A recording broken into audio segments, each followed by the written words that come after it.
Na voce, na chitarra. Un programma a cura di Giorgio Boari Ortolani.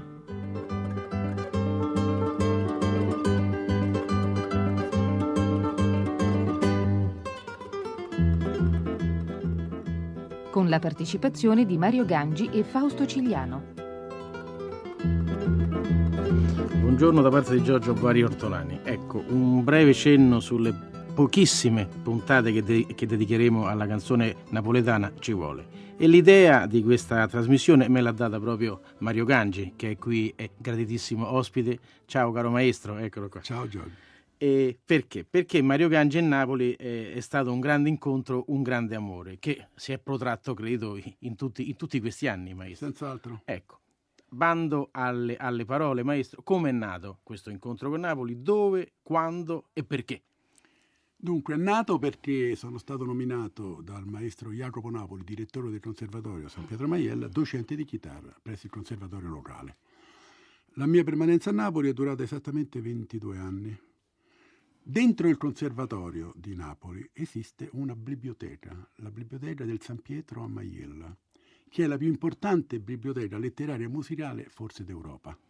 Tant'è vero che viene saccheggiata, logicamente in modo metaforico, con fotocopie eccetera, da tedeschi, austriaci, inglesi, neozelandesi, canadesi, australiani, vengono tutti lì e portano via questo tesoro inestimabile che noi italiani chissà perché vanifichiamo e non lo teniamo nella giusta considerazione. Naturalmente, trovandomi a Napoli per tanti anni, ho incominciato anche io a fare lo straniero, a spulciare dentro questa biblioteca e vengo a vedere che in quella biblioteca dormivano da secoli dei capolavori assolutamente sconosciuti. Cioè l'epoca barocco-rinascimentale di Napoli e del meridione in generale, perché in chiave napoletana hanno scritto anche pugliesi, calabresi, cioè meridionali in genere. L'epoca antichissima del 200-300 con i canti trovatorici, con le villanelle di Anonimo, fino ad arrivare alla grande canzone napoletana che poi definitivamente è deceduta verso il 910-920. Poi si è fermata la storia della musica napoletana, cioè Napoli ha subito da quell'epoca il destino del Vesuvio, si è addormentata. Si è addormentata. E speriamo naturalmente che in un periodo come questo, dominato dai rocchettari, che questo sonno continui sempre. Ora io interrompo un attimo il maestro Gangi e proprio per restare in tema di passione, sì, maestro, certo, inizierei questo colloquio con Napoli, certo, presentando agli ascoltatori e a Mario Canzone Appassionata nella versione sua, insomma, lei l'ha armonizzata, l'ha rielaborata. Si tratta di un grosso musicista. Bene, ascoltiamo Canzone Appassionata. La rosa che ti mando e che è sbocciata dal mio pianto sarà da te calpestata, così come il vento ha divelto il mio piccolo albero. Erano i simboli del bene, bene che nonostante tutto ti voglio ancora.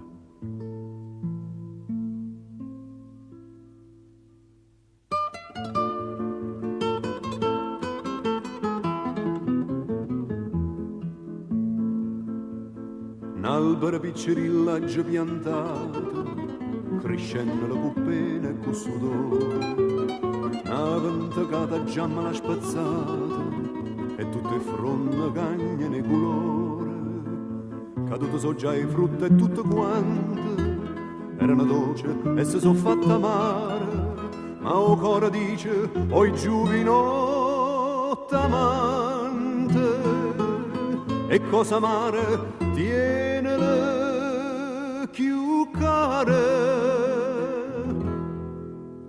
e amara come si ti voglio bene e tu mi fai morire.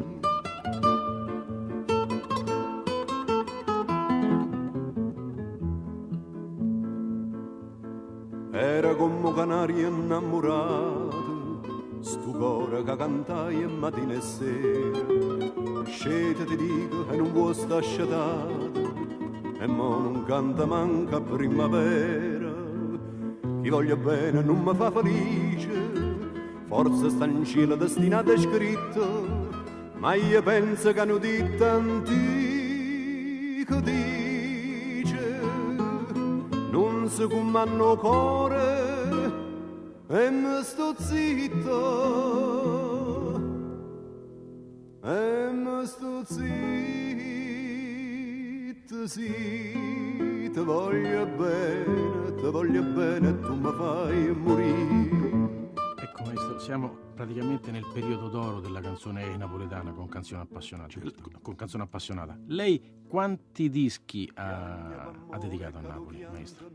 Ne ho dedicati 10 per un totale di 50 e più canzoni. Quindi sono, diciamo, delle ricerche varie, ecco, che Ricerche nascono, come varie. diceva, dall'origine, dalla biblioteca di San Pietro a Maiella e arrivano Fino alla grande tradizione napoletana, cioè la tradizione dei Di Giacomo, dei Costa, dei Bovio. Perché no? Anche dei Tosti. Non Certo, ci dimentichiamo che era scritta la Vucchella. Il testo della Vucchella è di un certo signor Gabriele D'Annunzio. Ma è vero, maestro, che la Vucchella proprio è stata scritta al Gambrinus? Si narra di questa storia? È stata scritta esattamente nel tavolino del Gambrinus quando Tosti e D'Annunzio si sorbivano la tradizionale tazzulelle di caffè. Senta, il Gambrinus a memoria, il Gambrinus, per chi non lo sa, è il famoso bar che sta vicino a Piazza del Plebiscito. Il Petrocchi di Padova, il Greco a Roma, il Gambrinus a Napoli. Sono i cosiddetti bar, i caffè storici.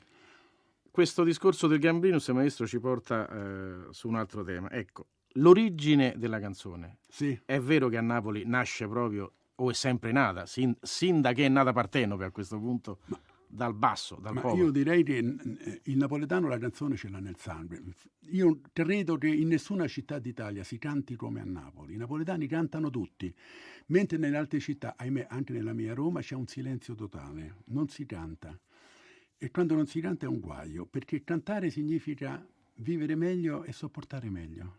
E il napoletano, con la sua, naturalmente, filosofia, a volte dimentica i propri guai cantando. Quindi O Sole Mio, al di là di essere un canto, diventa anche un inno a Un qualcosa inno alla di natura e un inno al buon Dio che ce l'ha donato questo Sì, sole. sì, sì. In fondo chi ha avuto, chi ha dato, scordiamoci il passato.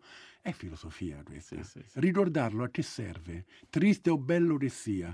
Senta maestro, c'è una gran polemica, come lei sa, da tempo sulla validità o meno delle canzoni napoletane oggi e validità o meno del Festival di Napoli oggi con la trasformazione Certo. in atto ancora a Napoli e quindi con la trasformazione e il cambiamento dei gusti della gente. Che ne pensa lei a proposito? Ma innanzitutto la validità o meno della canzone napoletana è un falso, perché la canzone napoletana non è scritta da parolieri e da melodisti, ma è scritta da poeti e da musicisti. La canzone napoletana è all'altezza dei leader austriaci e tedeschi. Ecco, lei più di una volta ha fatto riferimento Certo. al canto popolare napoletano come canto di pari dignità Certamente, della lideristica tedesca, non ci sono della chanson dubbi. francese.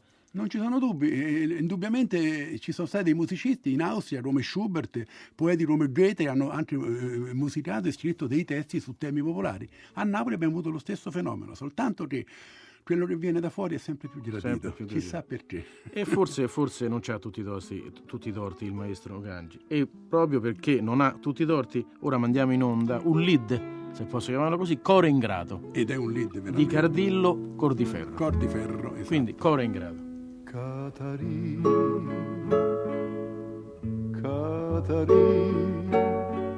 perché mi dici sti parole amare? Perché mi parli o cuore mi turmienta, Catarina?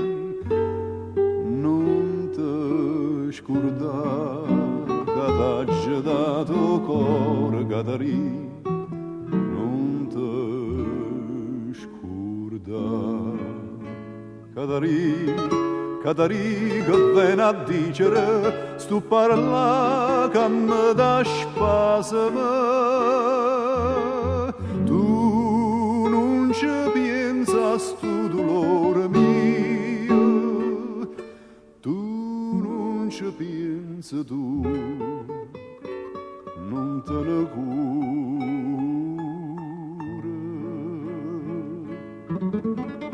Cuore ingrato, te pigliata vita mia,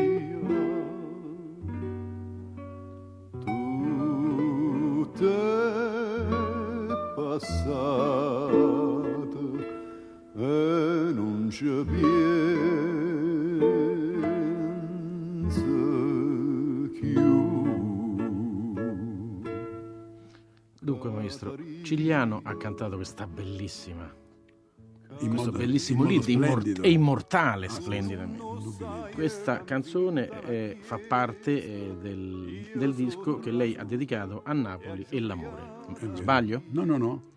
Poi mi pare che lei abbia comunque aggiunto Napoli ai sentimenti, Napoli sole, luna e Napoli mare. antica, Poesia. sì, è vero. Ma io con Cigliano ho avuto un contatto meraviglioso.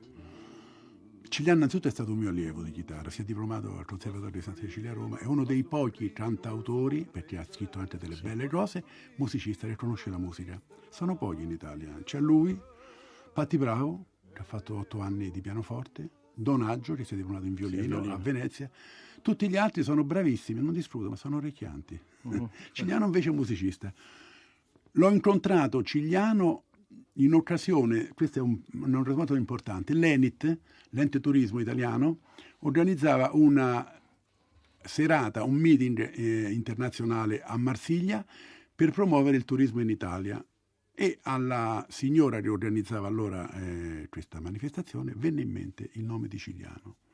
Senti, dice, Cigliano, lei dovrebbe presentare l'Italia meglio di Napoli. Chi è che può pretendere? certo. Allora Cigliano cosa ha fatto? Si è appoggiato al proprio insegnante, al maestro, a Mario Raggi, e ha detto: guarda Mario, così, mettiamoci al lavoro, dammi dei testi e io comincio a lavorarci sopra. E da lì è nato il primo incontro con Cigliano, che dura tuttora, sono ormai più di 40 anni che lavoriamo, suoniamo sia in Italia che all'estero. Beh, sì. E Cigliano per me è uno dei cantanti più di censo, più nobili che abbia la tradizione della canzone napoletana. Bello stile. Sì, perché lui è un cantante da salotto, non è il cantante dei Vigarielli. È intimo, confidenziale. Esatto. Sì, Il cantante dei Vigoli è Sergio Bruni, Sì, quello sì. che quando canta c'ha la fronna di limone in gola, Sì, e quello è un altro sì, stile, un altro tutto rispettabile, bellissimo. per carità. Cigliano invece è il cantante nobile, il cantante da salotto. Ti dirò che assieme a Fausto, anche Muro lo si può definire un cantante pulito da salotto.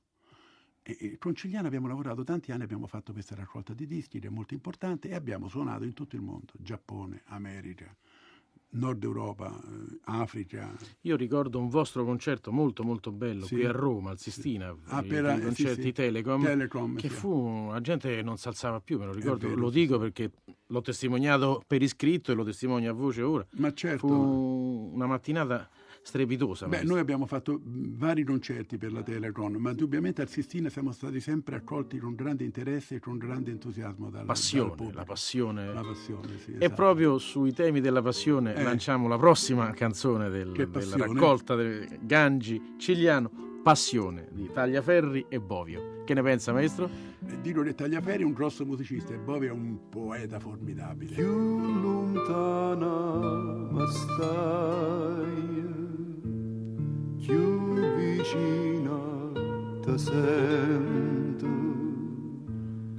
Chissà chi stu momento, tua capienza che fai.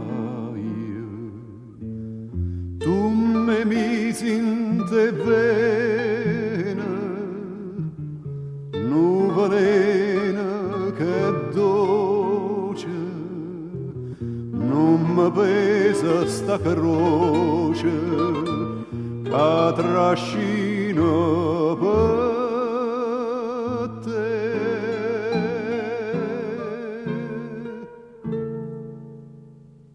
Te voglio, te penso, te chiamo, te vedo, te sento, te sonno. E un anno ci pensa che è un anno che stuocchia non ponno più pace trova.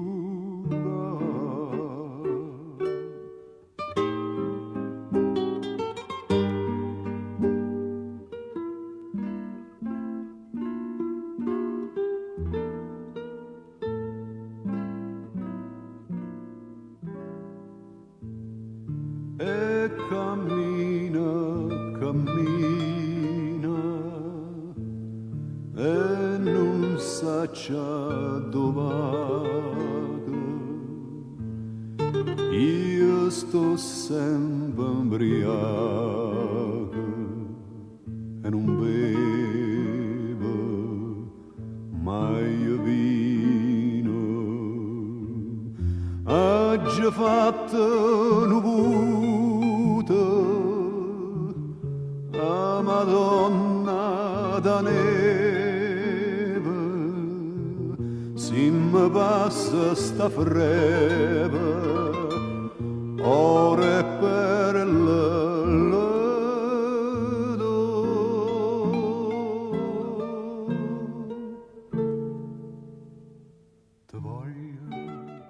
Il clima era splendido, la voce pure, la chitarra non glielo dico nemmeno, Ti lei lo sa ringrazio, da solo. ti ringrazio. Adesso una domandina per i chitarristi è doveroso. Quando lei si è avvicinato a questi temi, maestra, a queste belle melodie, cosa ha sentito?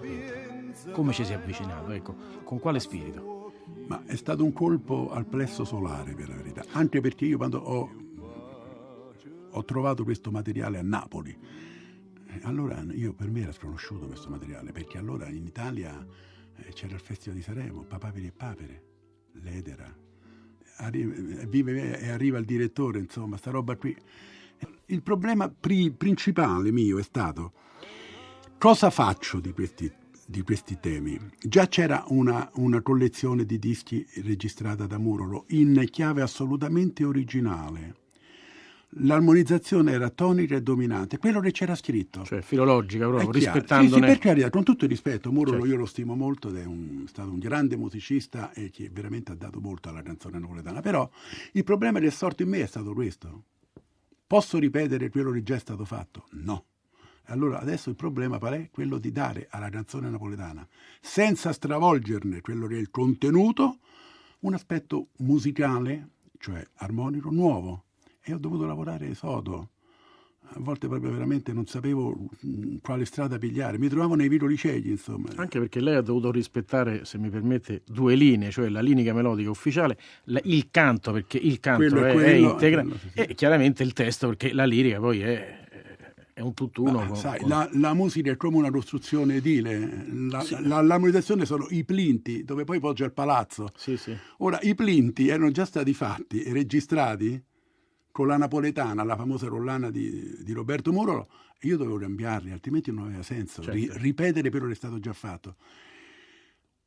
Ce l'ho messa tutta. Beh, oggi, scusate l'immodestia, credo di esserci riuscito. Beh sì, indubbiamente sono una testimonianza innanzitutto di grande ricerca, di grande elaborazione, ma poi sono la testimonianza proprio di un modo di essere, di suonare e di cantare, chiaramente Napoli com'è.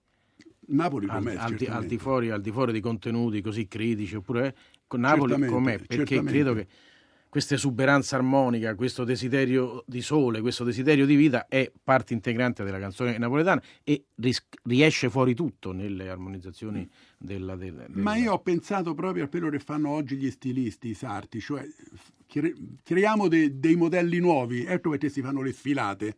Io ho voluto appunto Napoli togliergli la vecchia palandrana e dargli una veste nuova. Era questo lo scopo di questa collana che io ho realizzato con Cigliano, e lo scopo era solo questo.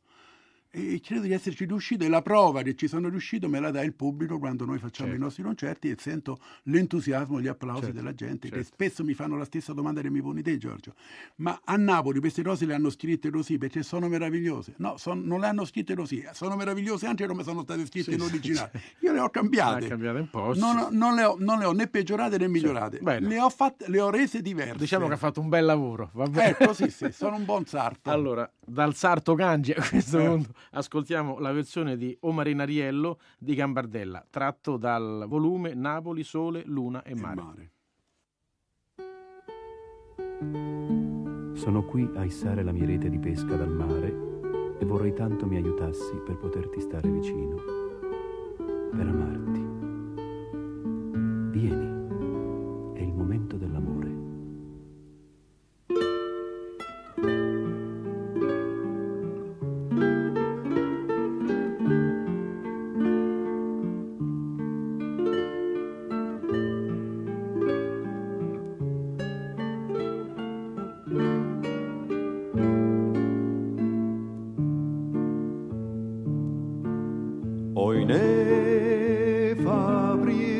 te viene,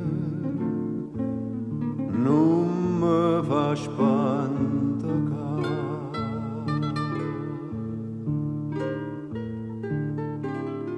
Capura rezza bene, che mare sto a menare.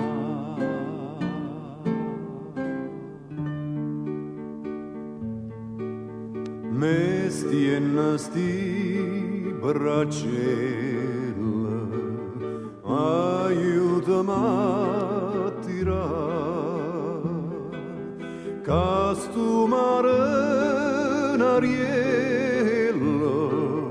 te vo sempre abbracciare.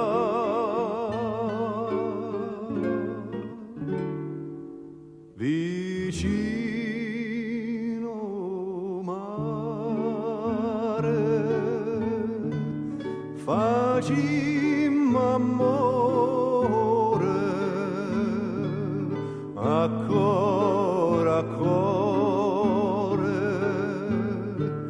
pece spassare, sommarnare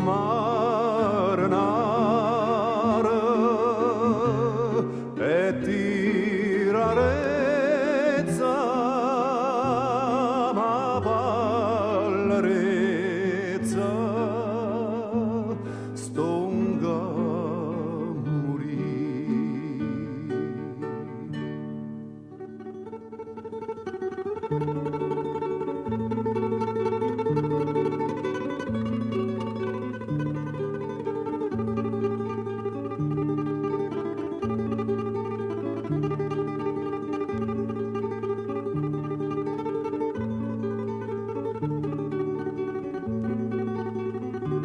Sommarnare e tirarezza, ma ballerezza, stonga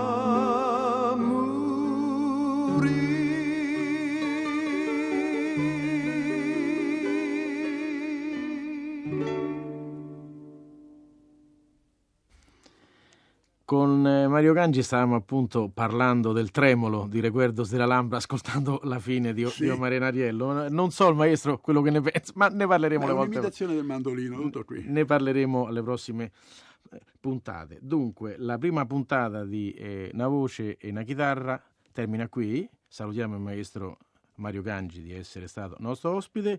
In regia ringraziamo Roberto Bellino e Stefano Corato. Giorgio Boari Ortolani vi dà l'appuntamento alle prossime puntate. Arrivederci. Ciao. Avete ascoltato?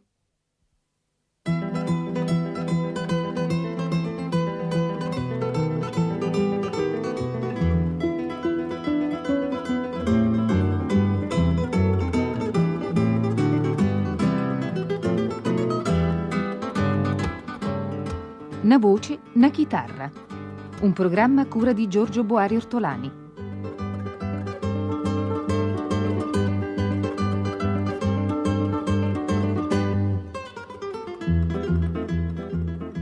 Con la partecipazione di Mario Gangi e Fausto Ciliano.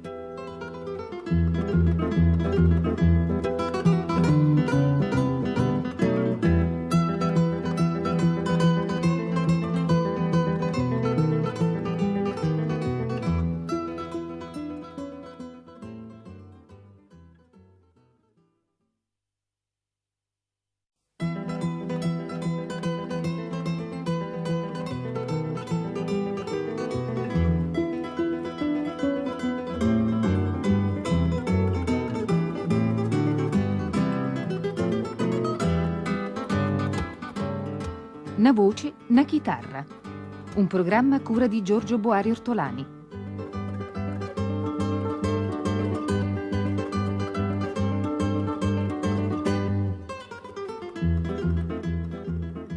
Con la partecipazione di Mario Gangi e Fausto Ciliano.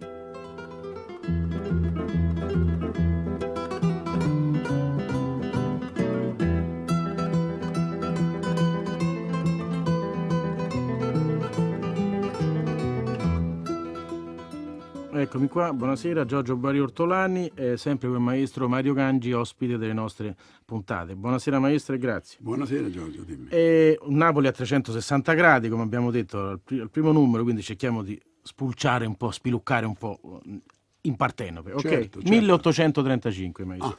Te voglio bene assai, Donizetti. Pare che si siano vendute una cosa come 180.000 copie.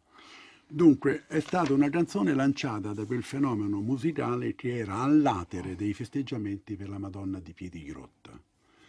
La prima edizione di Piedigrotta lanciò questa canzone, scritta dal lottico Raffaele Sacco. Il testo, la musica non si sa di chi è, anche se erroneamente è naturalmente è data come musica di Gaetano Donizetti. Non è vero, Gaetano Donizetti ha scritto una sola canzone napoletana, Canzone Marenara.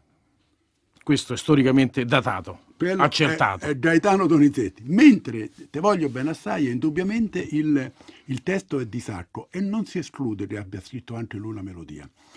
Questa canzone che è stata cantata la sera nei giardini di Piedigrotta, vicino naturalmente alla zona napoletana di Mare Chiara, diciamo, in quel momento ha preso Napoli. Tutta Napoli la cantava, tutta Napoli. E da Napoli questa canzone ha invaso il mondo. Oggi Te voglio bene assai si canta a New York, si canta a Tokyo, a Londra, a Parigi.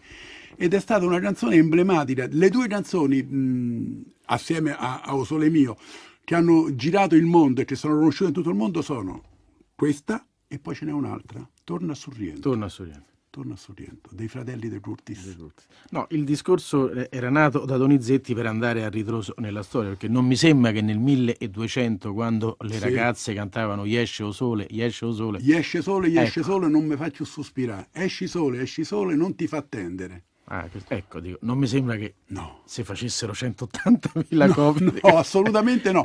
Cioè, durante il festival di Piedigrotta c'erano le famose pianete, cioè i foglietti colorati, azzurri, rosa, gialli, con il testo e venivano distribuiti. E naturalmente giravano e tutti cantavano. Quindi noi questa volta, se il maestro è d'accordo, vorremmo un po' approfondire il discorso della canzone napoletana antichissima, proprio che risale proprio alla corte Sveeva, quindi al 1200. Nasce dalle villanelle di Anonimo, esatto. Poi, che erano scritte poi il più delle volte in notazione, non in musica. Poi quando si è tentato attraverso musicisti di metterle sul pentagramma, l'unica cosa che c'era era il basso da dove armonizzare. Lì in quel momento si ricorreva alla fantasia del musicista, dell'accompagnatore. Gli strumenti quali erano? La tiorba, che era un liuto attiorbato, e il calascione, un enorme chitarrone. Strumenti che oggi come oggi purtroppo non si fabbricano più, ed è un peccato, perché hanno una sonorità particolare. Oggi vengono sostituiti il liuto dal mandolino, la tiorba il calascione dalla mandola, ma non è la stessa cosa. Non è lo stesso suono. Non sono i stessi suoni.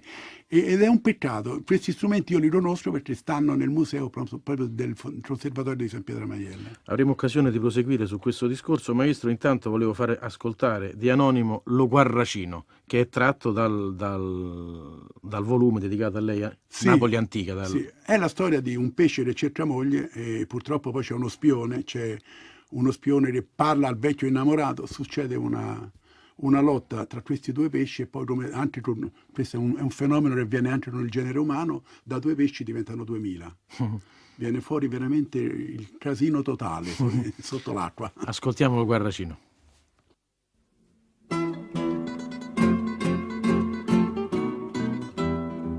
Lo guarracino che chiede per mare, le venne voglia di sensorare, se facettano bello vestito di scarta di spine polito, con una parrucca tutta ingrifata, da siarella imbraciolata, con lo chapeau, con le pozzine di punta inglese fine, con i calzoni di rezzo di funna, scarpe e cassette di pelle di tunna, e sciammeri e sciammerine, dalle gheppile di voglie marine, con buttune e buttunere, occhio di purpa, secce fere, fibbie e spada, schiocco dorata da nile, de secce e fele d'acchiate.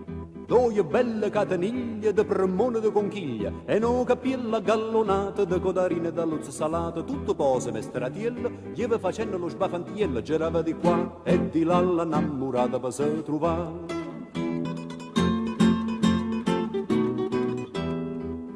La sardella, lo barcone, stava suonando lo calascione e a suono de trombetta ieva cantando starietta. E l'arello Marilena e la figlia da Silena alla stato lo innamorata perché niente la rialata. Lo guarracino che la guardaia della sardella s'innamoraia, se ne jetta da una pavosa, la più vecchia e malaziosa, l'ebbe buona rialata per portarla in ammasciata. La pavosa pisse, chiatta e tu non ce lo disse. La sardella che la sentette, rossa se facette, poi lo scuorno che si pigliaia, sotto uno scoglio si impizzaia, ma la vecchia della pavosa subito disse: ah, schifanzosa, de sta maniera non trova partito, in canna te resta lo marito.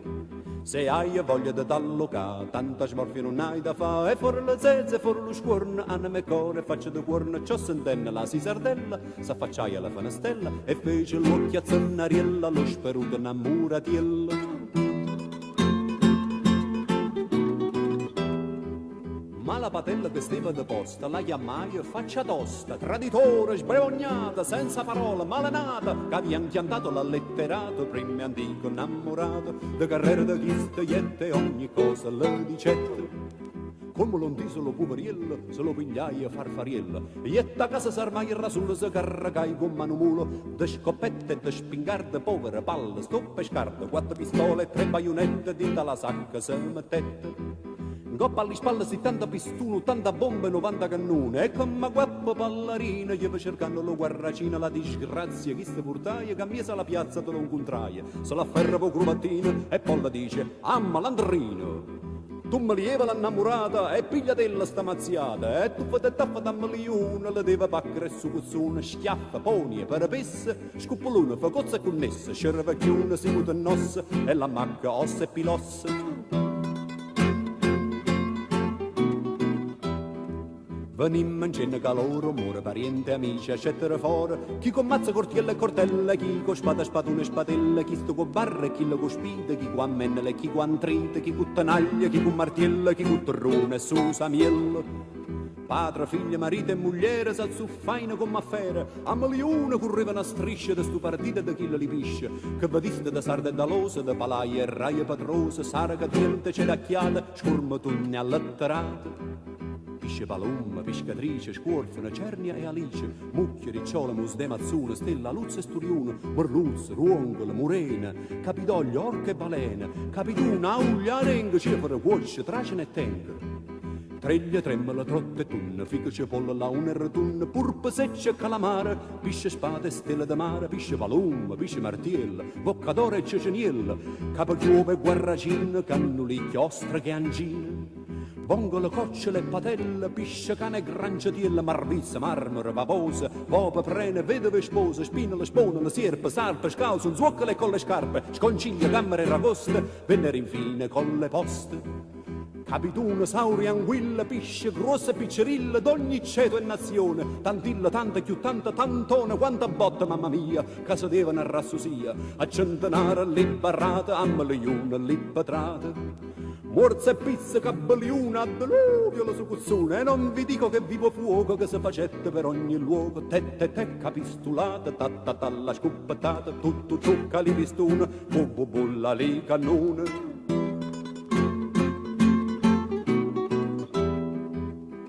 Ma da cantare so già stracquato e mi manca molociato, sicché datemi licenzia, graziosa e bella udienzia, fica sorchia una mesa de sei, o salute de lui e de lei, casa secco lo cannarone, sbacantanna solo premone.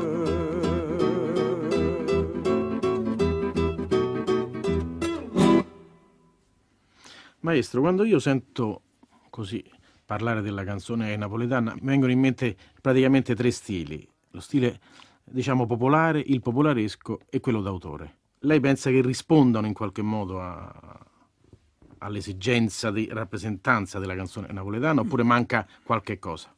Ma direi proprio di no, sono 3 sfaccettature di un tipo di letteratura che naturalmente è fatta per i vari strati sociali.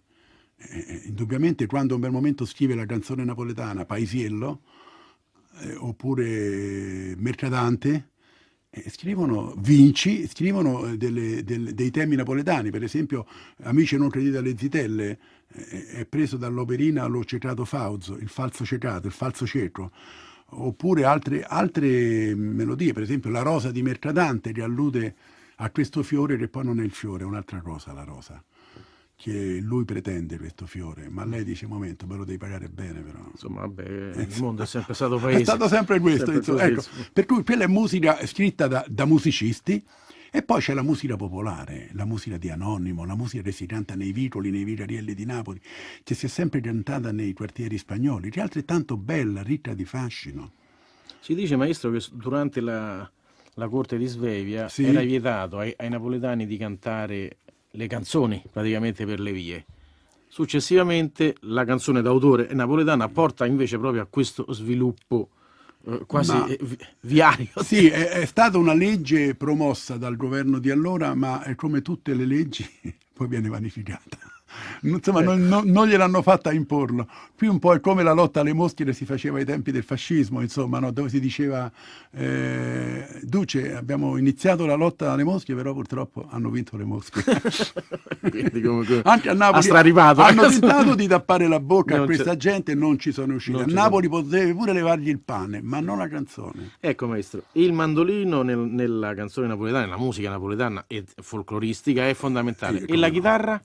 Ecco, che problemi ha avuto lei come chitarrista proprio nella rielaborazione, nella revisione di questi testi? Ma guarda, il problema principale, torno a ripetermi, è stata l'armonizzazione, cambiare qualche cosa che già esisteva. La funzione della chitarra era un supporto importantissimo. Perché? Perché la chitarra, a differenza degli altri strumenti, è uno strumento polifonico. È uno strumento polifonico, sì. Per cui può veramente armonizzare con chiarezza e con semplicità. E poi la chitarra ha tanti meriti. Primo, fa compagnia. E poi ce n'è un altro merito, il più importante, che è facilissima da strimpellare ma difficilissima da suonare. Questo mi affascina a me della chitarra. Sì. E la chitarra ha avuto una importanza fondamentale nella letteratura napoletana, della canzone, della musica di Napoli. Era lo strumento che si poteva portare nelle piazze, nelle serenate. Non si poteva andare con uno Steinway sotto il balcone a Mare Chiaro a fare la serenata alla bella. Certo. Quindi lei dice che la chitarra come strumento, tra virgolette, popolare era già implicitamente partenopeo. Non poteva che essere partenopeo. Quando un pittore noto napoletano, Salvator Rosa, scrisse Michela Amma, che vuol dire Michela è mia, dove si diceva che questa splendida ragazza nata vicino al mare era talmente bella che i suoi innamorati delusi s'accidevano due per volta, non uno. Immagina un po'. E Salvatore Rosa, cosa ha fatto di Michela Amma? Ha creato chitarra e mandolino per fare la serenata alla bella. E da lì, da Michela Amma, è nata la tarantella. La tarantella. No, io volevo portarlo, maestro, sul discorso della chitarra proprio perché il prossimo brano di Anonimo, Il ritornello delle lavandare, ecco, lei con la chitarra riesce a farci un po' tutto quello che vuole. Ecco, allora fino a che punto la musica napoletana è duttile, la canzone napoletana, il canto napoletano è duttile proprio è pane per la chitarra, secondo me. Poi vorrei dare una spiegazione di questo titolo, Ritornello delle lavandare del Vomero. È una che anni stiamo innanzitutto, maestro? 1700, fine 600, primi del 700. È una canzone di protesta, perché la prima frase dice: tu mi hai promesso 4 moccatori, cioè tu mi hai promesso 4 fazzoletti di terra. I moccatori e i fazzoletti di terra, ettari. Sì. Ma non me l'hai dato. Sono arrivati. È una canzone di protesta. Interessante. È molto interessante questa. Vogliamo ascoltarla? Ascoltiamo, certamente. Fa parte del disco Il Recital che lei ha dedicato a Napoli insieme a Fausto Cigliano. Il ritornello delle lavandare.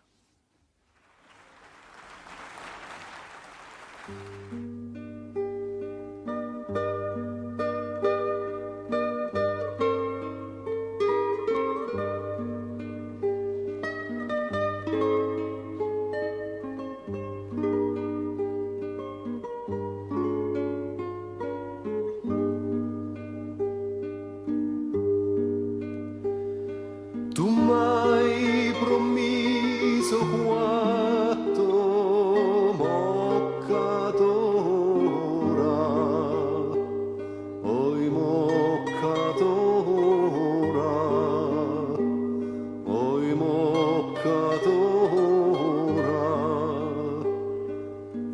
so venuto se, io so venuto se me le vuoi dare, me le vuoi dare, me le vuoi dare, me le vuoi dare, me le vuoi dare.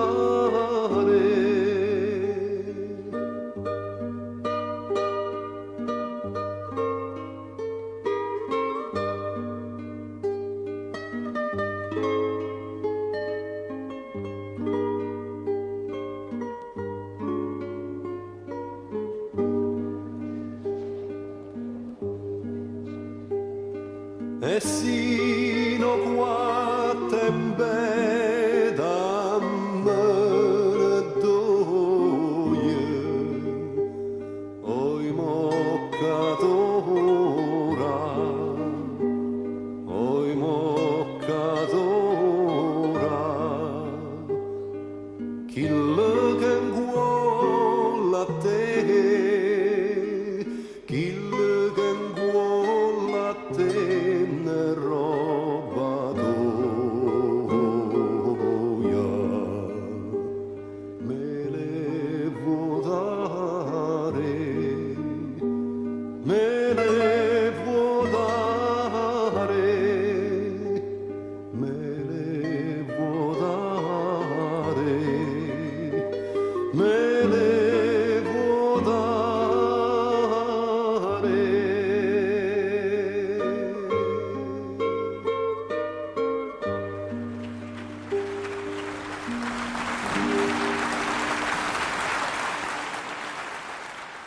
Che poi, a ben guardare, caro maestro, il 1600 per Napoli non è stato proprio allegro. 1647 Masaniello, 1656 peste, Esatto. 1688 terremoto. Credo che il popolo napoletano avesse di che C'era pensare. C'era no? da scegliere lì. Ecco, invece è uscita fuori e poi era il periodo in cui grande polifonia, il passaggio al melodramma dal madrigale al melodramma, musica sacra. La musica napoletana si sviluppa invece in aree, in climi completamente Ma il diversi. napoletano Come ha giustifica? superato tutto il napoletano perché c'ha una filosofia sua. Un vecchio proverbio napoletano che risale ai tempi dei tempi dice: se c'è rimedio perché t'arrabbi, e se non c'è rimedio perché t'arrabbi. Certo. Per cui hanno superato il terremoto, la peste, la carestia, tutto, hanno superato tutto. Poi c'è stata naturalmente questa ondata di musica religiosa, questo avvicinarsi un po' a Dio. È stato fatto in modo splendido, devo dire la verità, è stata musica proprio Durante, ha scritto delle messe favolose. Un altro compositore che è conosciuto ingiustamente soltanto per la pastorale, cioè Tu scendi dalle stelle, che si suona e si canta solo Sant'Alfonso de Liguori. Sant'Alfonso de Liguori, certo. che ha scritto delle cose enormi, ha scritto delle canzoni molto belle, ha scritto delle messe. Era un vescovo, era un musicista. Bravo maestro. E lì naturalmente c'è stata Sant'Alfonso dei Liguori, non è proprio napoletano verace, ma è nato nella provincia, Certo. Marianella, insomma, nella costiera amalfitana. È stato un grande musicista. E poi, forse il più grande di tutti, è stato Francesco Durante. Sì. Ha scritto delle cose splendide.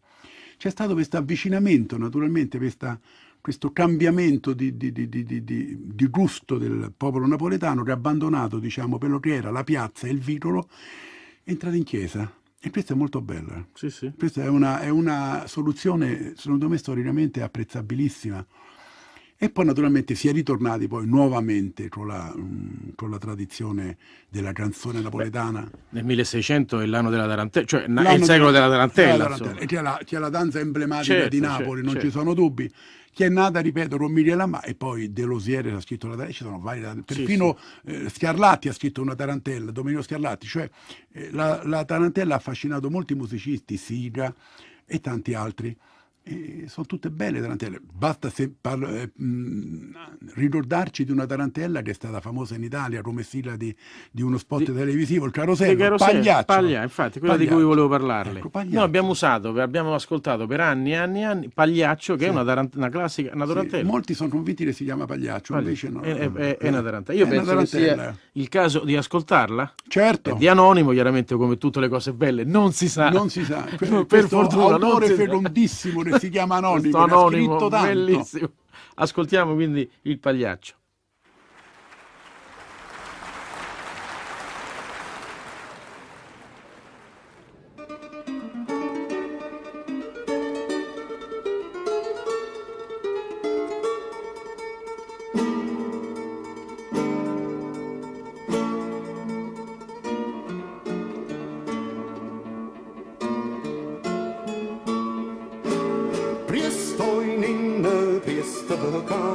Tu moscina, tu sta là, guaglio che tiene, che zumba tu chiana così, zomba che bene, lo sole già sta per sì, ogni giorno ve ne va, sempre torna da qua e là.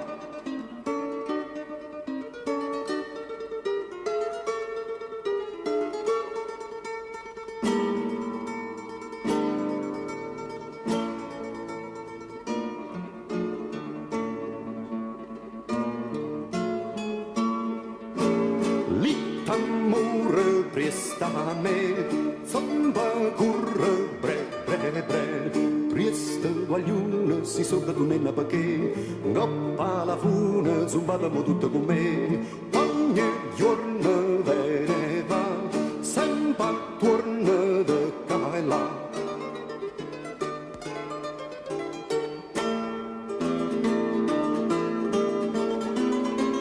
Presto in inne presto ca tu moscina tu sta là guaglio che tiene che zumba tu chiana così zomba che bene lo sole già stava tra sì ogni giorno ve ne va sempre torna da qua e là presto a me.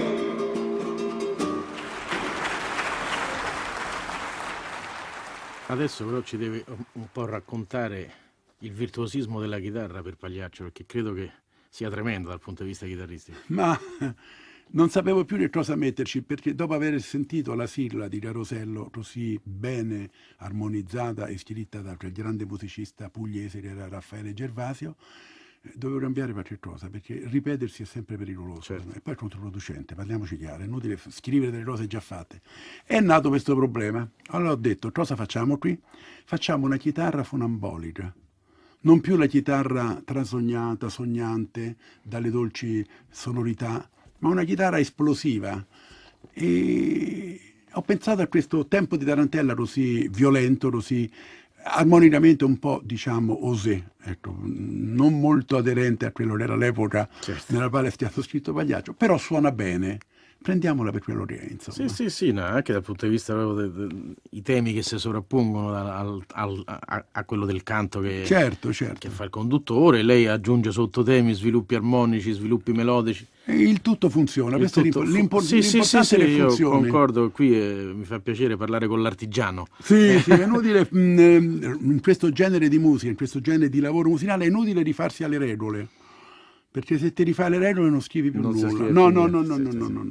Senta maestro, l'opera buffa, che ne pensa lei dell'opera buffa napoletana? Paisiello, Cimarosa, Pergolesi? È stato un grosso fenomeno napoletano, che poi non era tutto napoletano, certo. Perché Paisiello era di Taranto. Sì. Pergolesi era marchigiano addirittura. Iesi era, Mercadante era di Matera, sì. Ma però erano gente che avevano assorbito l'humus dell'umorismo napoletano, perché queste operine sono tutte basate su dei compromessi, su degli equivoci, ma sono deliziosissime. Un'operina, per esempio, di Paisiello non è stata più programmata al San Carlo di Napoli. L'ultima edizione l'ho vista io 40 anni fa, diretta. Chi la dirigeva? Un grande maestro di Napoli, forse mi verrà in mente un giorno, non lo so. Era l'Osteria di Marechiaro, che è meravigliosa, non si è più fatta.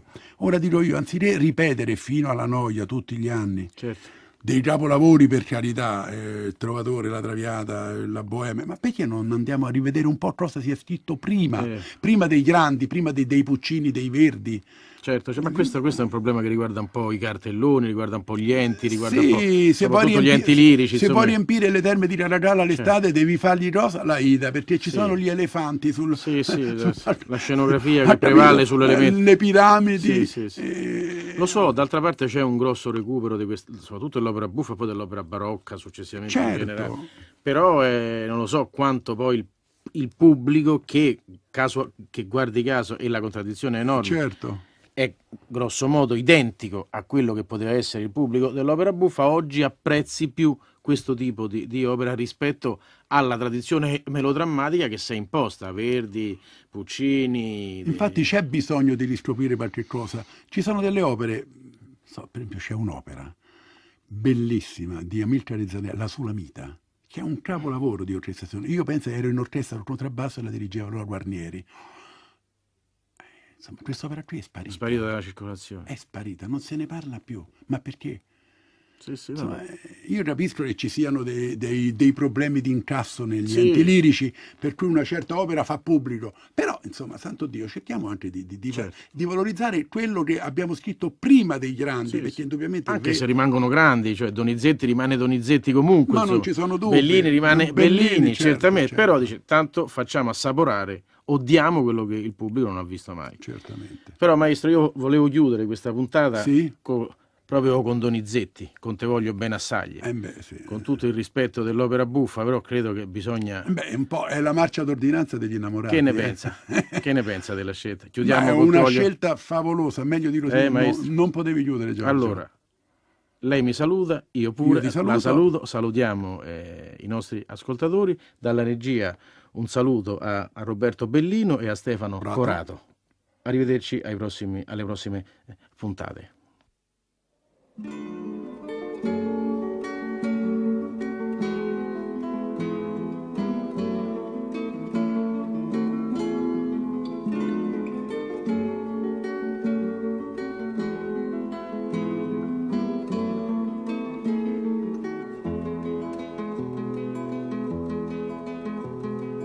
Perché quando mi vide t'ingrifo come gatta, non è che t'hai fatto, che non mi può vedere.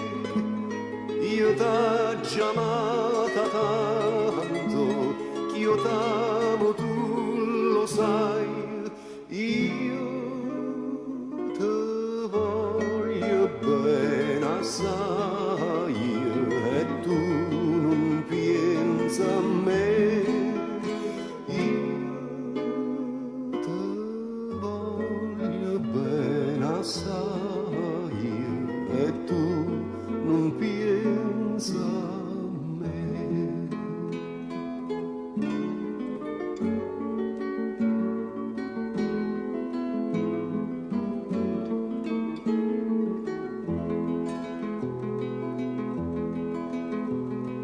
Ricordate lo giorno che stiva a me vicino e te cadea nanzino e la perma così diciste a me non chiamare che tu domani sarai. Io te voglio bene assai e tu non pensa a me. Io te voglio bene assai e tu non pensa a me.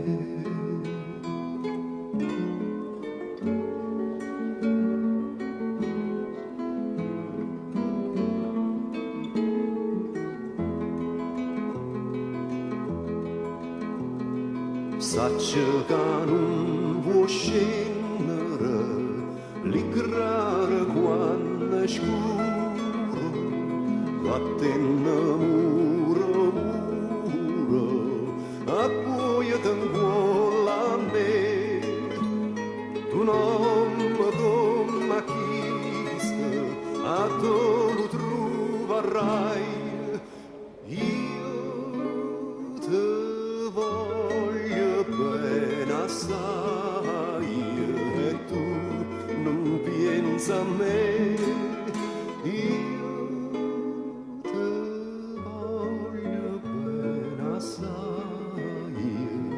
e tu non pensa a me.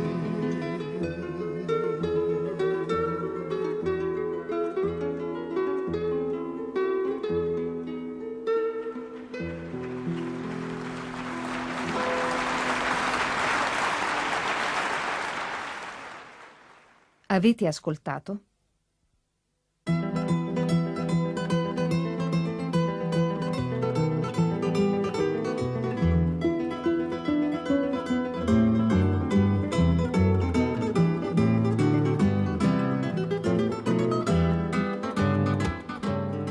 Una voce, una chitarra. Un programma a cura di Giorgio Boari Ortolani.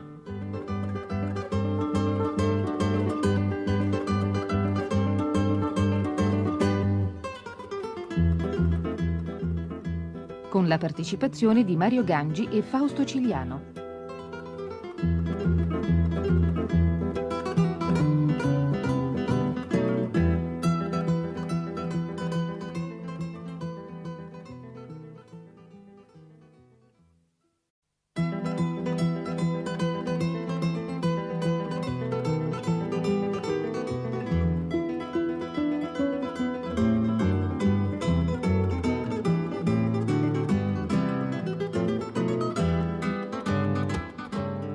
Una voce, una chitarra. Un programma a cura di Giorgio Boari Ortolani.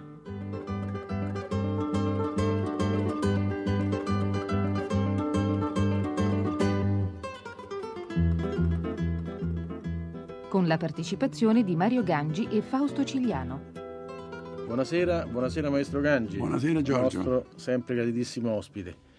Questa volta, maestro, volevo iniziare a parlare di Napoli citandole un autore, Aniello Califano. Che mi dice? Aniello Califano è un grosso compositore.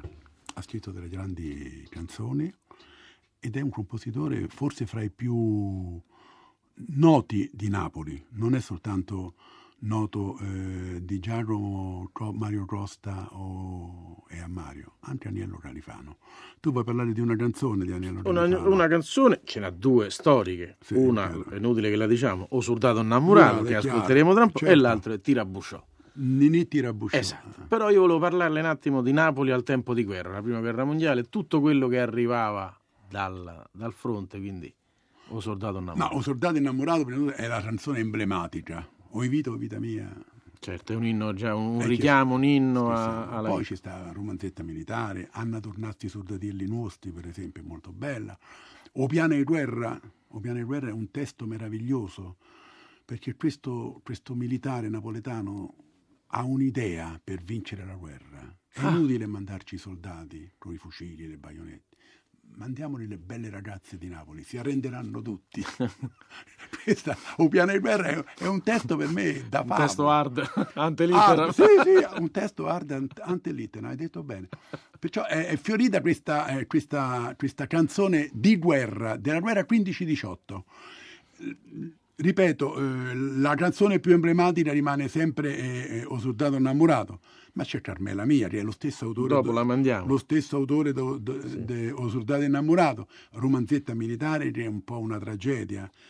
Cioè il compagno d'armi che muore al posto di quello che purtroppo vive, e che quello che vive quasi quasi ha un rimorso. Lei, È molto maestro, bella. ha intitolato questo disco Un o due. 1, 2, sì, perché? perché sono gli ordini che si danno alla truppa. Agli 1, militari. 2, 1, Uno, 2, quando la Passo di truppa marcia. passo di Passo di marcia, marcia. 1, 2. Passo di marcia. Mi è venuto in mente questo titolo che è molto bello. Sì, sì, sì. Allora io vorrei proprio ascoltare insieme a lei O soldato innamorato di Aniello Califano. Stai lontana da sto cuore, a te volo co pensiero, niente voglia e niente spero che tenerti sempre in braccio a me. Si sicuro che st'amore, come io sono sicuro di te. Oi vita mia, oi cuore, e chi stu cuore, si stata o primo amore, e o prima e l'ultima sarraia per me. Oi vita mia, oi cuore, e chi stu cuore,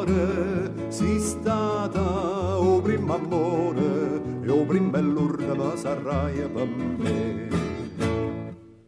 Abbiamo detto degli enti lirici che fanno gli stessi cartelli ossessionanti. Tosca, Aida e chi più ne ha più ne mette. Lei mi permetterà un piccolo intervento tra i chitarristi, ma anche i recital dei chitarristi spesso sono monotoni. Sono di una... Recuerdos de Alhambra, Asturias, Capriccio Arabo e chi più ne ha più anche ne mette. Giochi proibiti. Sì. Ecco. Purtroppo... Questi suoi interventi sulla canzone napoletana confermano che il chitarrista in Italia ha una cultura, se mi permette, abbastanza ristretta. Lei che ne pensa? Hai detto perfettamente la verità, cioè è un limitato, perché non si interessa della musica in toto, si interessa della letteratura chitarristica, e questo è un guaio. Infatti oggi i concerti di chitarra sono di una noia mortale, perché tutti propongono le stesse cose. Quando c'è un repertorio vastissimo per chitarra, che è vanificato, non interessa, non si sa perché. Io sono stanco di sentire le suite di Bach, con tutto il rispetto per Bach, un genio, e sono stanco di sentire gli studi di Villalobos. Facciamo qualche altra cosa, altrimenti il concerto di chitarra muore. Tanto è vero che nelle città italiane, Roma in particolare, non si sente più un concerto di chitarra. E non hanno tutti i torti, perché purtroppo il chitarrista vive solamente di chitarra, non segue la musica. Io vado spesso a dei concerti importanti, anche se mi trovo fuori Roma alla Scala, oppure a Roma all'auditorio qui vicino della Santa Conciliazione. Quando c'è un direttore di censo, Kleibert, Abbato, Muti, Osava, Solti, io vado a sentire questi concerti. C'è un intervallo tra la prima e la seconda parte, si accende la luce, la gente è in piedi e dialoga, io guardo la sala. Non riconosce nessuno. No, non c'è un chitarrista, ci sono allievi di pianoforte, di contrabbasso, di violino, non c'è un chitarrista. Quando poi arriva Pepe Romero o Barrueco a Roma, i chitarristi sono tutti lì allineati, belli, tranquilli, come tanti soldatini, in attesa di ascoltare le solite musiche. Ora, maestro, al di là del recital solistico, la chitarra vale anche come musica d'insieme, vale come musica da camera, vale come duo, chitarra voce, chitarra flauto, chitarra violino, certo, come vuole lei. Certo, Paganini non certo, è che ha scritto per caso, insomma. Certo che ha una valenza importante la chitarra in complesso, ma non viene suonata mai, quasi mai. Non so, Paganini ha scritto tri, quartetti, Boccherini ha scritto dei quintetti meravigliosi, no?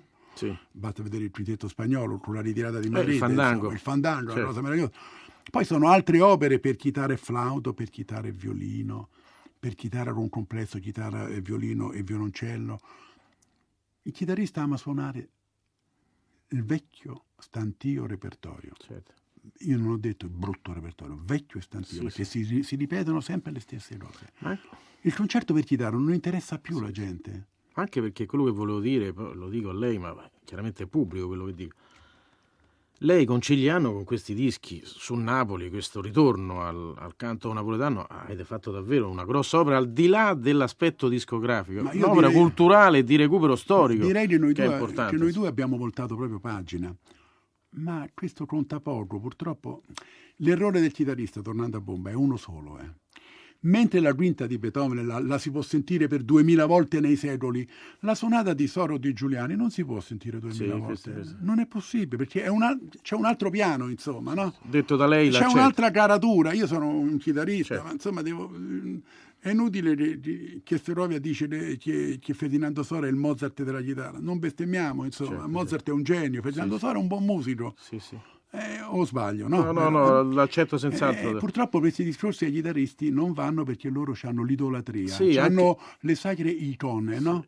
Per cui quelle non vanno toccate. È amatoriale, purtroppo purtroppo c'è da dirlo, purtroppo è amatoriale, è rimasto nella piccola cerchia ristretta e non esce da quel seminario. Qui da tutto quello che esce fuori da questa collana l'ho fatto con Fausto, di chitarristico e di musicale, poi non interessa al chitarrista, interessa al pubblico, ma non al chitarrista. Certo. Al chitarrista gli interessa la sonata di Sor, la sonata di Legnani, il capriccio di Legnani. Io vorrei fare, se mi permette, maestro, proprio una denuncia, perché questa è una denuncia, cioè lei praticamente questa armonizzazione di tutti sti capolavori antichi della musica napoletana, antichi fino agli inizi del Novecento, non l'ha pubblicati. Non li ho mai pubblicati perché ho provato a proporli a qualche editore, non faccio i nomi, è meglio parlare del peccato, non del peccatore, ma mi hanno detto che non si venderebbero mai questi.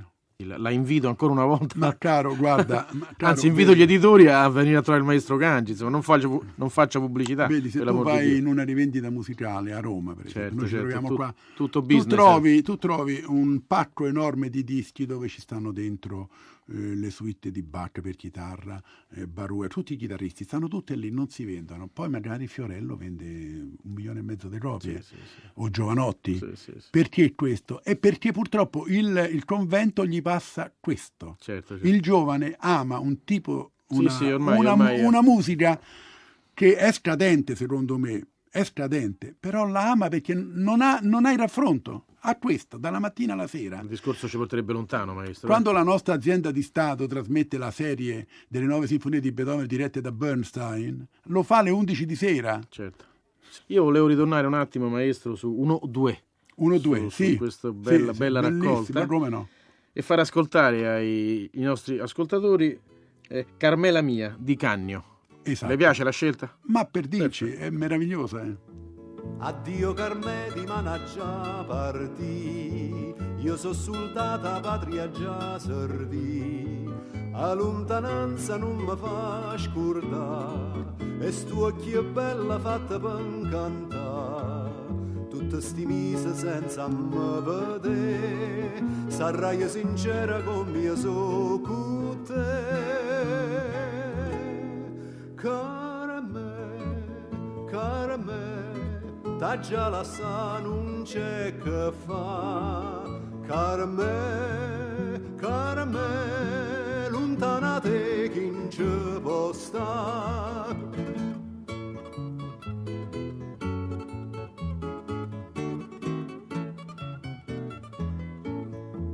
A fantasia ti tormenterà, a tanta cosa ti farà pensare. Tu sei gelosa, assai e gelosa di me, con me gelosa son che te, Carmè. Amore vero non si può tradire, sempre regina che stu cuore sì. Carmè, t'ha già la sa non c'è che fa. Carmè, lontana te chi non ci può stare. Maestro, volevo farle due nomi, cioè innanzitutto parlare un attimo così con lei di poesia, cioè praticamente dell'importanza che ha un certo Di Giacomo nella canzone napoletana. Un pianoforte e notte suona lontanamente e la musica si sente dentro all'oscurità. Questo diceva, cioè grande poeta. Ecco, c'è il salto di qualità. Arriva con Di Giacomo il salto non ci sono dubbi. Poeta alato proprio. Di Giacomo è Di Giacomo, insomma. E dopo Di Giacomo c'è un bel poeta sanguigno, più napoletano ancora di Di Giacomo, è Libero Bovio. Che è stato definito il Pascoli della canzone napoletana. Ecco, perché il Pascoli, se poi... Cioè Pascoli così intimo, così riservato. Tu parli di chi? Di Giacomo? Di Libero Bovio. Di Libero Bovio. Perché è un raccontatore di storie, mentre Di Giacomo è diverso. Di Giacomo, Di Giacomo racconta più verace. I sentimenti, sì. Gli stati d'animo. Sì. Mentre Libero Bovio parlava e raccontava nelle sue poesie certi fatti accaduti. Il narratore, diciamo. Esatto. Il vecchio cantastorie, tanto per risalire capito, voglio dire, al Medioevo. È importante questo qui. Ecco. Scedato il guaglione di malavita, insomma. Dove è stato per lei il salto di qualità? Cioè la canzone d'autore a questo punto. Che ha significato per Napoli, per la canzone napoletana? Ma ha significato tutto, cioè la nobilità innanzitutto, perché dalla canzone dei vicoli, dalla canzone popolarissima, anche molto bella, attendibile, è venuta fuori la canzone di Censo, la canzone titolata, scritta da veri poeti, perché Di Giacomo è un vero poeta, Bovio è un vero poeta. Però D'Annunzio quando scrive la Rucchella gioca, in fondo. Ma D'Annunzio è stato più che mai uno scherzo, l'ha voluto fare. Voglio scrivere, ha fatto un pezzo delizioso. Che è capolavoro, peraltro. Deliziosissimo. Musicato meravigliosamente da Tosti, Francesco Paolo Tosti. Naturalmente. Ma voglio dire, è stato il salto di qualità che ci voleva, perché Napoli in fondo è un Giano bifronte. Siccome è stata la capitale di un regno, è stato un centro della civiltà mediterranea, industriale, ha due facce. la faccia popolare e la faccia colta. I d'Aragona addirittura hanno imposto il napoletano come lingua ufficiale del regno, quindi si doveva parlare bisogna certo, dirlo, certo, questo. Un po' un mezzo tipo di secessione, Sì, c'era. sì. Però prima di Garibaldi Sì, si sì, poteva sì. ammettere questo. Sì, sì. Ma voglio dire, proprio è una medaglia con le due versati, Sì, è un sì. monte con i due versati, come la chitarra, no? C'è il versante del classico e del flamenco, no? Sì. Così la canzone napoletana aveva il versante popolare e il versante dotto. Sì. E che era quello appunto di Giacomo, dei D'Annunzio, dei Bovio. Ora, quello che non capisco, maestro, è per quale motivo, cioè questa canzone è aulica a questo punto, la canzone d'autore napoletana è aulica, è indiscusso, Senz'altro. è diventata per una serie di circostanze, non mi dica quali, ma possono essere il grosso consumo, il grosso uso che se n'è fatto a più livelli e nei pranzi, nei festival, in maniera diciamo indifferenziata, è diventata l'elemento proprio oleografico di Napoli, cioè dal top in cui era nata come canzone d'autore lentamente è scesa, cioè, ancora O Sole Mia. Per quale motivo c'è stato questo passaggio negativo?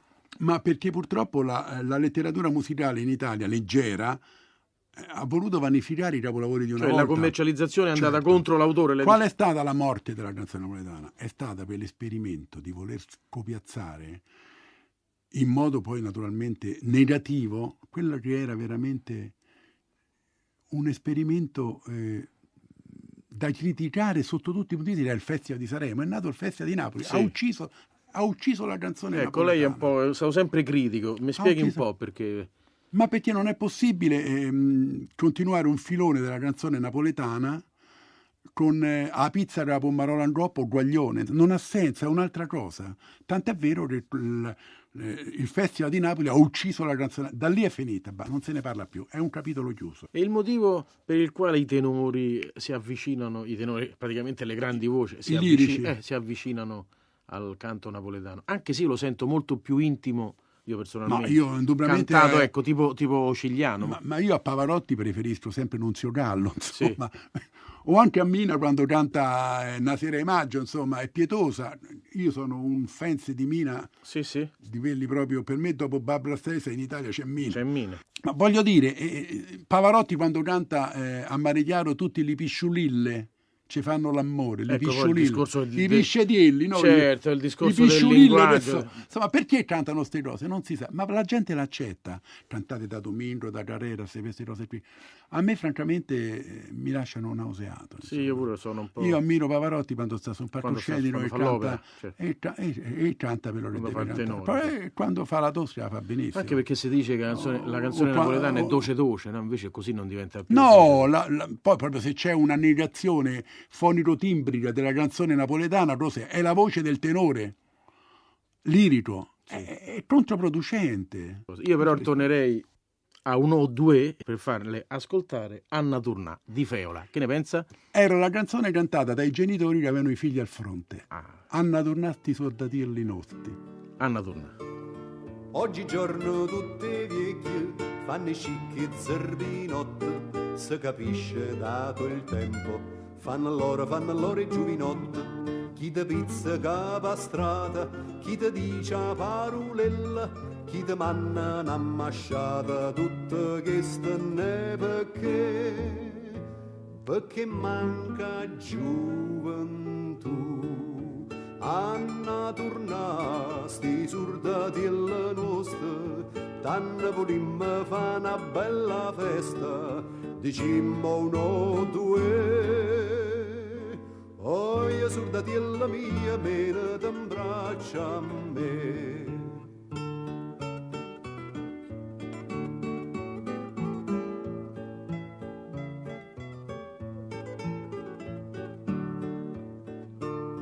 Nu vecchiotto canta attorno, la di vecchie fanno coro, un amore serenata, soffernuta mano all'ora. E se tegna nei capilli, sopracciglia e mustacciella, per parecchio piccerilla, ma in sostanza canna fa, se la manca gioventù. Anna Turnà, sti soldatelli nostri, tanne volimmo fa una bella festa, dicimmo uno, due, oi sordatella mia, mena t'imbraccia a me. C'è questo senso di malinconia, di nostalgia, ma di attesa in queste canzoni. Hanno a tornare questi giovani in guerra, i genitori che aspettano. E anche di rivalsa, fiduciosi. verso certi vecchietti che, non mancando la gioventù, si facevano avanti e dicevano: è inutile che ci provate, Certo. tanto sti ragazzi aspettano loro, devono tornare loro, i giovani. Ecco, c'è questo impegno, devono tornare loro, i giovani. Si sordatilli nostri, devono tornare. Questa saggezza popolare che impone le regole, cioè, tu stai, questi stanno al fronte, però torneranno. Perciò stai calmo, stai buono. Senza problemi. Certo. Ecco, questa, diciamo, veracità napoletana c'è tutta quanta. Tutta in pieno. E soprattutto in questo spirito così della guerra, questa guerra vissuta da lontano. Ed era una guerra anche tragica, perché c'era la famosa ritirata di Raporetto, non si sapeva come finivano le cose, poi naturalmente sono finite bene, grazie ai nostri soldati. Il famoso telegramma di Diaz, no? Il maresciallo Diaz. Però maestro, al di là di Diaz, che per l'amor di Dio è stato determinante certamente, Murolo mi pare che avesse una proposta tutta speciale per vincere sta famosa guerra. Ma che intendeva quando diceva o piane guerra? Che cosa intendeva? Mandarci delle belle guaglione al posto dei soldati, e sicuramente il nemico si arrendeva. Durava sicuramente di meno la guerra.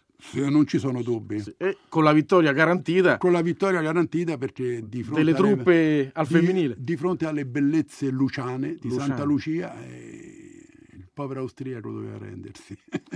Bandiera bianca. Quindi ascoltiamo ora di Murolo, o piano e guerra. Perfetto. Salutiamo il maestro Mario Gangi. Giorgio Boari Ortolani vi dà appuntamento ai prossimi numeri. Vi saluta dalla regia Bellino, Roberto e Stefano Corato. Buonasera. Buonasera.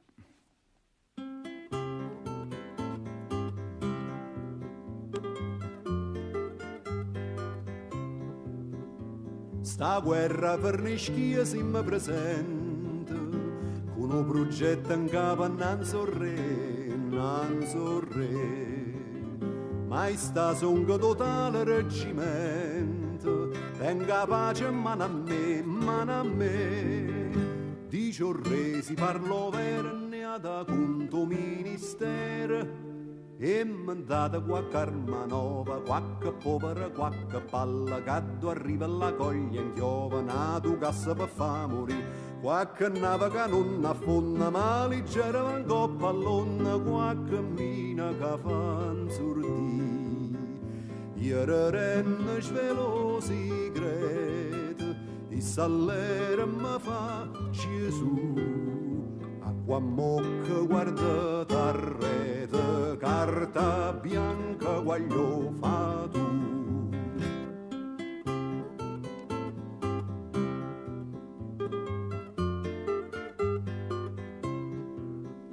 Sola vestute giure primavera, lucente chiudo sole bella bella.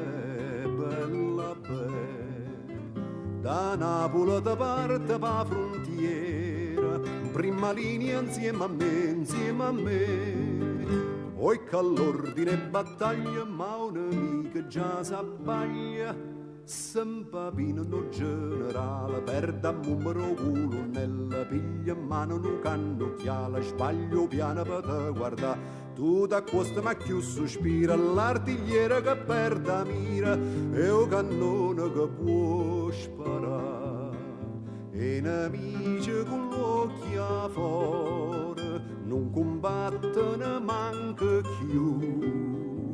Carta e penna all'imperatore, firma pace che può fa tu.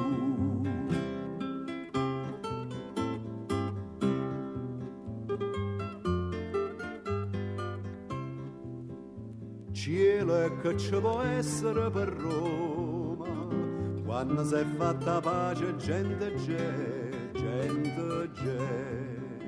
Chiamata a corte nenna toma, che superbia potene, chi le dà una rosa e mangia, chi si pigliano passaggio, O francese s'ammulla che alla fa segna l'americana e l'inglese che si guardia con binocolo la può guardare s'addenocchia nei marocchine serba, griece, montenegrina n'africana sa può passare giovino mo mi so stancato la dicesse conosciasse o paese mi so prestato ma guaglione mi serve a me.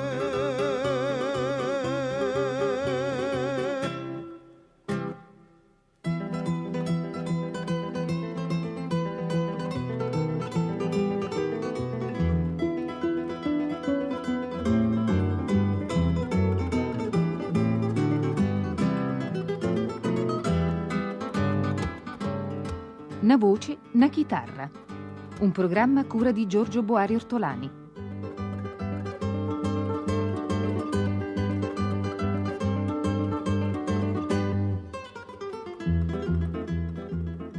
Con la partecipazione di Mario Gangi e Fausto Cigliano.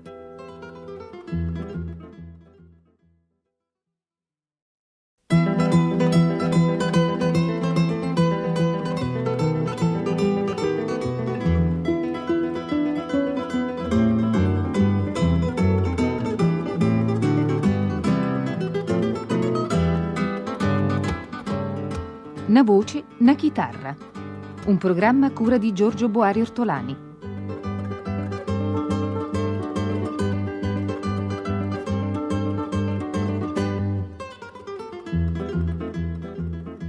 Con la partecipazione di Mario Gangi e Fausto Cigliano.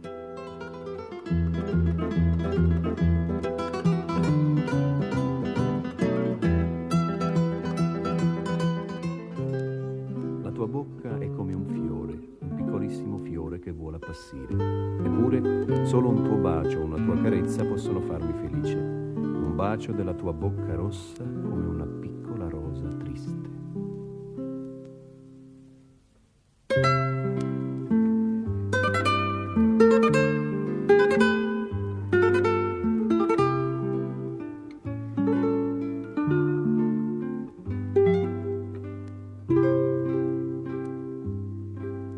Sì, con mano sciorilla tu tieni una buchella no poco poco rilla a pazzuliatella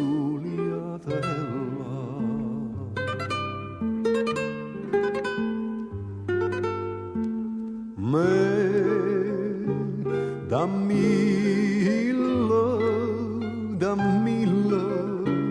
e con una rusella dammilla nuova silla dammilla cannatella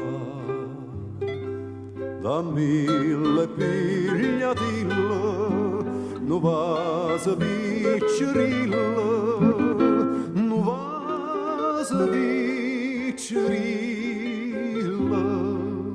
come che sta buchella che pare una rosella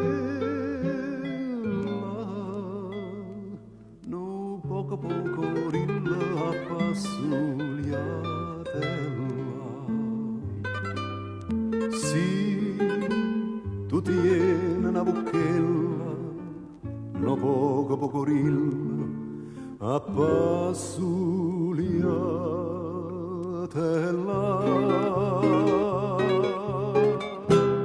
Sì, io credo che meglio di così non potevamo entrare a Napoli, Fausto Cigliano, con la Vucchella, Sì, Francesco Piaolo Tosti e D'Annunzio. E Gabriele D'Annunzio. Parliamone un po'. Diciamo che c'è una, come dire, una interferenza nella canzone napoletana da parte di Gabriele D'Annunzio. È uno dei fiori all'occhiello della nostra canzone, che ripetutamente nei secoli ha avuto queste invasioni, oltre alle invasioni dei saraceni, insomma, ha avuto per fortuna anche delle invasioni molto più importanti, molto più titolate, che hanno fatto un gran bene alla canzone napoletana, tra cui questa appunto di Gabriele D'Annunzio. Questa è la famosa canzone che sembra sia stata composta sui tavolini del Gambrinus. Ecco, maestro, che rapporto c'è tra Napoli e la vocalità, tra la musica, tra la canzone, tra la musica pura napoletana e il testo della canzone napoletana? Per quello che riguarda la vocalità bisogna tenere presente che la canzone napoletana è una canzone per qualche verso figlia del melodramma, perlomeno la canzone importante. Dunque è una canzone che va cantata nel senso vero del termine, cioè non ammette mediazioni, non è possibile biascicarla, insomma. Sì. Sei automaticamente portato a cantare, perché è impossibile sussurrare Mare Chiaro senza dargli quell'enfasi giusta che richiede la musica, la partitura musicale. Per quello che riguarda la pronunzia, forse sì, l'aspetto diciamo proprio diciamo testuale, la pronuncia, sì, il linguaggio, l'onomatopea, il richiamo. Quella è sicuramente un'opzione dei napoletani, in un certo senso. Sembra banale dire una cosa del genere, ma è difficile, anche se naturalmente poi la canzone napoletana, essendo un bene pubblico, certo, viene interpretata da chiunque, e questo anche con molto beneficio della canzone napoletana. Però è chiaro che quando poi si sente uno che è nato a Napoli che canta, cambia un pochettino. Però nella stessa Napoli ci sono vari tipi di vocalità e vari tipi di fonetiche, di suono, di emissione sonora. Di emissione sonora. Cioè vari tipi, ecco, se ne possono distinguere fondamentalmente due, forse. Un tipo più indigeno, che non è certamente il mio, è quello che ha la sua punta di diamante in Sergio Bruni, tanto per fare dei nomi, oppure Mario Merola, sì, per intenderci, che è la Napoli probabilmente l'origine indigena, come dico io, cioè da Zarona, la vera Napoli, per qualche senso. Ma anch'io sono vera Napoli sicuramente, essendo nato, essendomi alimentato a quel tipo di cultura, solamente che c'è una stratificazione. Sì. Come Napoli è una stratificazione di civiltà successive, certo. E così la sua canzone e la sua maniera di esprimersi è tutta una stratificazione. Questo è un discorso che prenderemo dopo aver presentato il disco, perché lei ha partecipato attivamente appunto con il maestro Gangi alla composizione di questi strepitosi, io l'ho detto la volta scorsa a Gangi e lo ripeto a lei, long play, che sono veramente una chicca culturale, oltre che una chicca, diciamo, della tradizione canora napoletana. Ecco. Allora io volevo adesso così presentare dalla Napoli romantica Lucardillo di Labriola. Sto crescendo bello Cardillo, quanta cosa che l'ha già imparato, a daire da chi se da chillo, l'immasciata pomma da portare. Siente bello mio lo cantante, c'è una casa, una nenna c'è sta, tu la vita che non è distante, che la nenna hai da ir a trovare.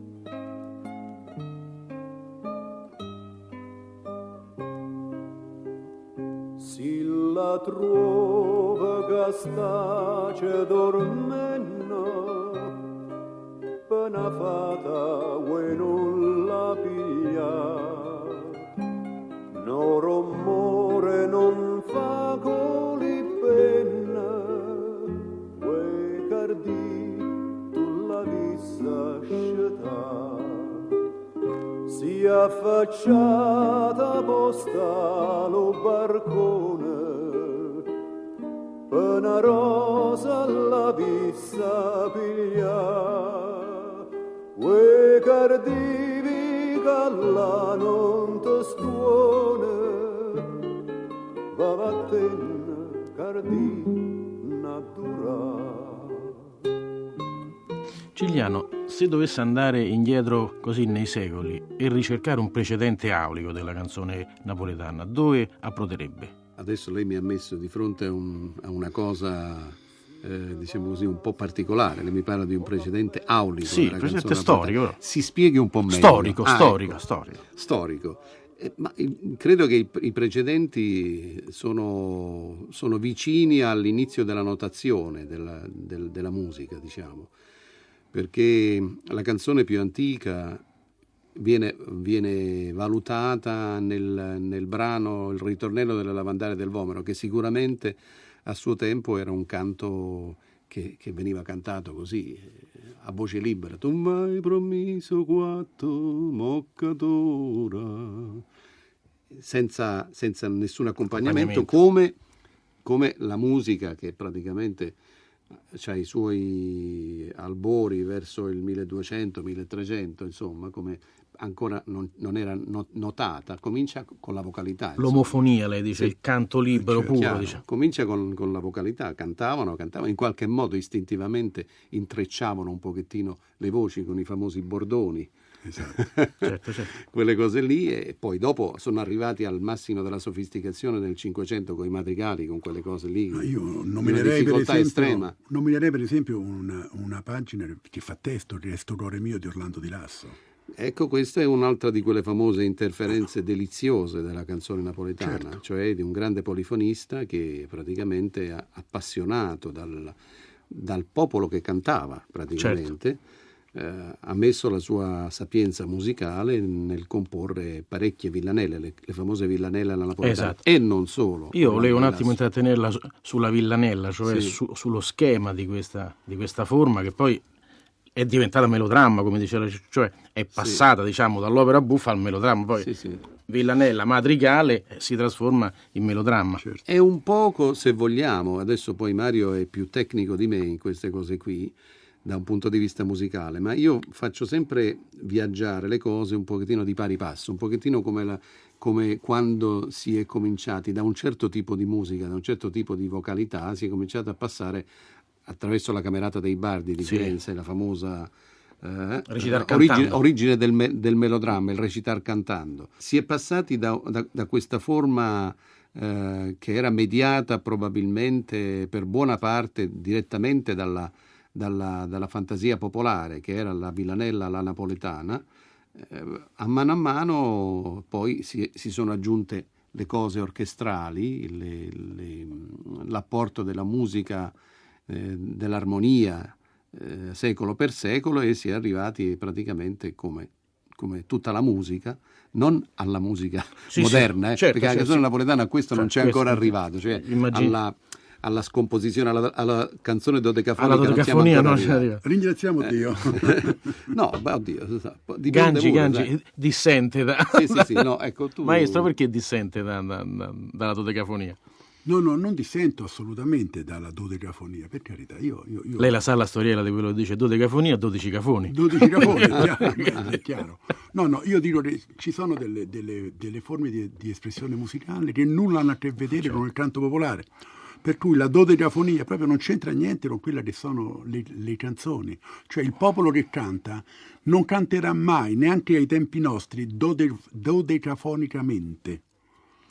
Sì, ho capito quello lei dice. La canzone ha delle reti di riferimento, degli schemi assoluti. Comunque, voglio dire, la canzone napoletana, passato il periodo delle villanelle, nei secoli successivi, soprattutto il 600 e 700, è piuttosto nebulosa, ma diviene proprietà o comunque estrinsecazione di una cosa molto importante che ha successo in quell'epoca, soprattutto nel Settecento, cioè l'opera buffa, la nascita dell'opera buffa.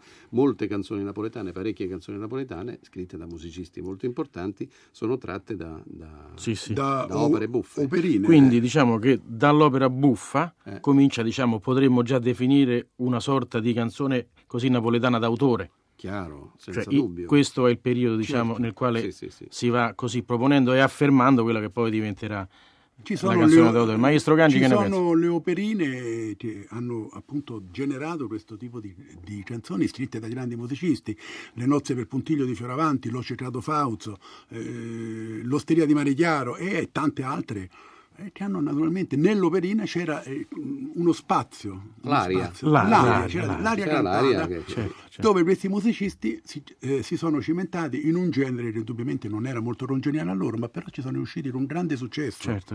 Perché dovevano andare incontro al gusto popolare. All'esigenza. Queste cose non erano un fatto elitario allora, erano cose che si facevano con la gente. Non so se voi avete visto qualche illustrazione di teatro italiano. Io qualche volta a Parigi vedo delle stampe o comunque anche dei quadri che rappresentano teatri italiani, e la gente a quell'epoca stava in piedi, anche se il teatro non aveva le poltrone che si assettavano, certo, eccetera. Era un luogo d'incontro. Era un luogo d'incontro, stavano in piedi e seguivano le rappresentazioni. Sì. E quindi è facile dedurre che non fossero anche una platea abbastanza popolare, non necessariamente una platea elitaria. Certamente. Io vorrei mandare in onda una canzone popolare che è Lu Primo Amore di Maestro Gangi, di Ruggi e Faraone. Benissimo, Lu Primo Amore. Nesta volta sienta me non me lascia speruto, apposta so venuto per te poter parlare. E t'aggia di sturiepata segnata da stu cuore, caro primo amore, e non si può scordare.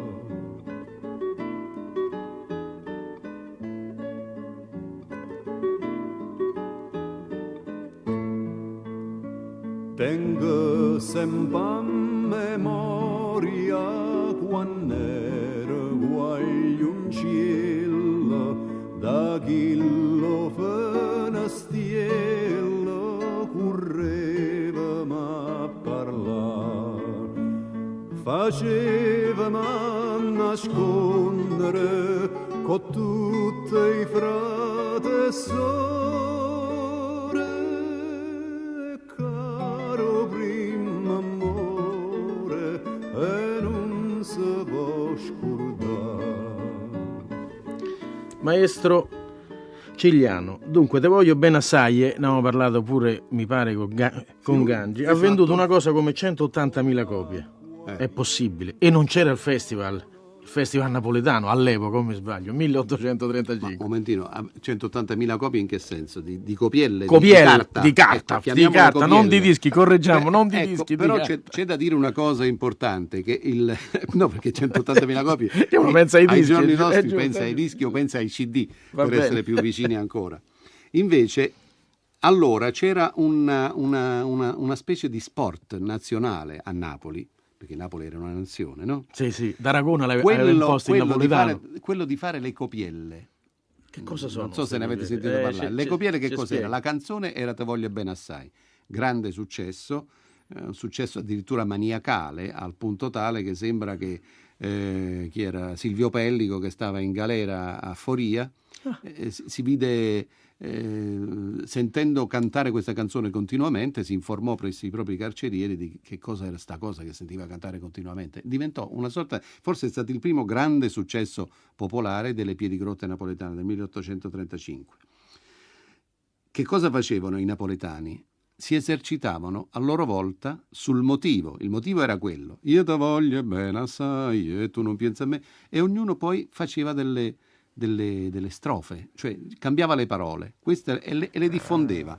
Poi c'erano le risposte, altre persone rispondevano a quella poesia. Una sorta di comunicazione attraverso la canzone. Questa era una cosa molto interessante, tant'è vero che di Te voglio bene assai, della quale normalmente si cantano 3 strofe, anzi anche per non tediare, voglio dire, l'ascoltatore. Ma ce n'ha perlomeno 19, c'ha 19 strofe. Noi, per esempio, in una versione che però non è in commercio in questo istante, ma che noi cercheremo di risuscitare, non so in quale maniera, perché non sappiamo ancora da quale casa discografica giace,